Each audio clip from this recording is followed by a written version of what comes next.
So part of what I'm going to be doing with this channel is reviewing modules and products that pertain to specifically the world of Greyhawk, Advanced Dungeons and Dragons, and other early systems like that. So today what I'm going to be reviewing is a module T0, The Journey to Hommlet. And this was written by Joe Bloch, aka the Greyhawk Grognard.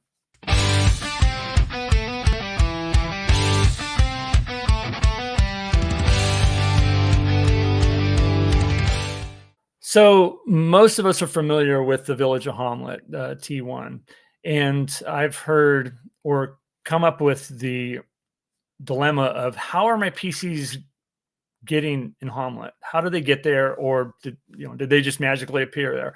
This module in particular answers that, and it is a great precursor to T1. It is a great segue into that 576 common year time frame when the Temple of Elemental Evil is brewing again. So this module starts in the town of Narwhal, and that is directly east of Hommlet. It is kind of by the Wild Coast, and what happens is a group of merchants get together and hire the PCs to escort a caravan that is heading towards Hommlet. Unfortunately, the road to Hommlet is being plagued by bandit groups. You find out later on that these are various factions that I'll go over in a second, but they have been causing all kinds of trouble. So hence the hiring of the PCs. So the actual journey is going to take 14 days. The PCs will be accompanying these 4 oxen-drawn carts, which are loaded down with goods. And the module provides a map showing the DM exactly where each day is going to land on the map on this road.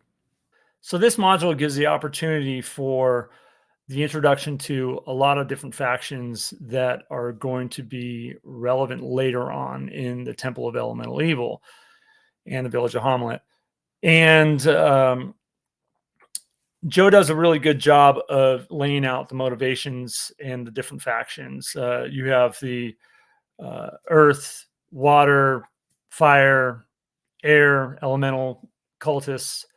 You also have motivations from Loth, Ayuz, Zukmoy, and he outlines why they're interested in the area. And also, there are some outposts that come into play if the players choose to follow certain leads. Now, on to the mechanics of this particular module. I find them very interesting because you do have an opportunity every day to have some type of an encounter on the road. And the way it's handled is through a D6 roll that builds on to the next day in some cases. So any given day, you could have the group could find some victims of bandits. They could find pilgrims, some type of animal, or in cases that build on the others, is they could be spied on by a bandit group, and then that would add to the next day, making that next die roll a lot more lethal. And generally, each day has its own die roll. And I like that random function for this module. You can, as a DM, roll all 14 days and lay it out, or you can just choose to do it random. I've actually ran this in particular twice for 2 different groups, and I did it random on both times. So 2 bandit outposts are fleshed out in this module. The Watchtower bandits, which actually link to the Fire Temple, and the Abbey bandits, which link to the Water Temple. Great opportunities to add some flavor if you are going to have your characters, your players go to the Temple of Elemental Evil. So I have ran this twice for two different groups. One was a very novice group that for some of them, it was their first time playing D&D. And they did pretty well until I think about the 10th or ninth or 10th day, and they ended up getting captured. So that was actually pretty cool. And in my current campaign, my group found it pretty tough. They did arrive in Hommlet, but it was very challenging. And depending on the encounters and depending on how the group handles these encounters, it can be a pretty tough introductory adventure. So the feel of Journey to Hommlet and the way it's written is very reminiscent of our early modules by TSR back in the day.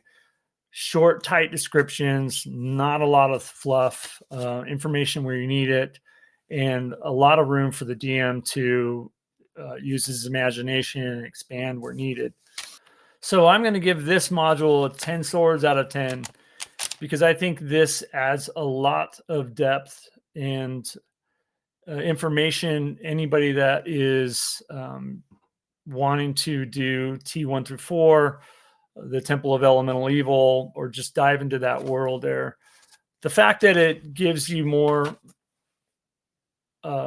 flesh and oomph for the cultists and opportunity for the group to interact with them and find clues before they even get into the temple is, I think it carries a lot of weight. Yeah, this is Angelo from the DM and Friends. I want to thank everybody for tuning in. Also wanted to remind everybody to hit that like and subscribe button, as it really, really helps. All right, now back to the show. I'll put in the show notes the link. Joe has this on his free resources section of his website. It holds up. It holds up. It definitely holds up to those early modules of TSR. All right, you guys, take care. We'll do more of these. Bye-bye.